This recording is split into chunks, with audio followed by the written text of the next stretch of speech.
ఇంకొక మీకు ఒక కథ, చిన్న కథ ఒకటి చెప్పాలా. ఒక తొట్టి కథ. తొట్టిలో చేపలు వేస్తారు. తొట్టిలో ఉండే చేపలు తొట్టి బయట ఇంకెంత నీళ్ళు ఉన్నాయో, ఇంకెంత మేత ఉందని చెప్పి ఎగిరి దూకి బయట దూకేస్తాయి. ఫస్ట్ దూకే చేపల పులుసు అయిపోతుంది, లేకపోతే చేపలు ఫ్రై అయిపోతుంది. మనం కూడా ఈ టర్మ్లో సరే అందరితో బాగుందాము, అందరూ రాండి అని చెప్పి మనం ఒకవేళ తెలుగుదేశం వేసినా కూడా మీరు రాండి, మీ పనులు చేస్తామని చెప్పి అందరితో కూడా బాగుండాలా, కక్ష సాధింపు ఉండకూడదని చెప్పి ఈరోజు అందరినీ కూడా మనం పార్టీలోకి తీసుకొని చేరడం జరిగింది. పార్టీలోకి వచ్చినారు, పనులు చేసుకున్నారు.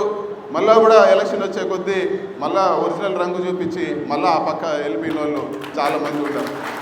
వాళ్ళకందరూ కూడా నేను చెప్తా ఉన్నాను, రాబోయేది జగనన్న ప్రభుత్వం. స్టేట్ అంతా కూడా ఈరోజు వైఎస్ఆర్ పార్టీ గాలి వీస్తూ ఉంది.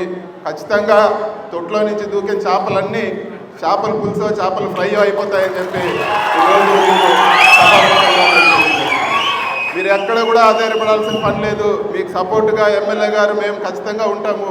మనం చేయాల్సిందల్లా మన బూత్లో మెజార్టీ వచ్చే విధంగా, మన ఊర్లో మెజార్టీ వచ్చే విధంగా మీరందరూ కూడా పనిచేయాలని చెప్పి కూడా నేను కోరుకుంటా ఉన్నాను. అంతేకాదు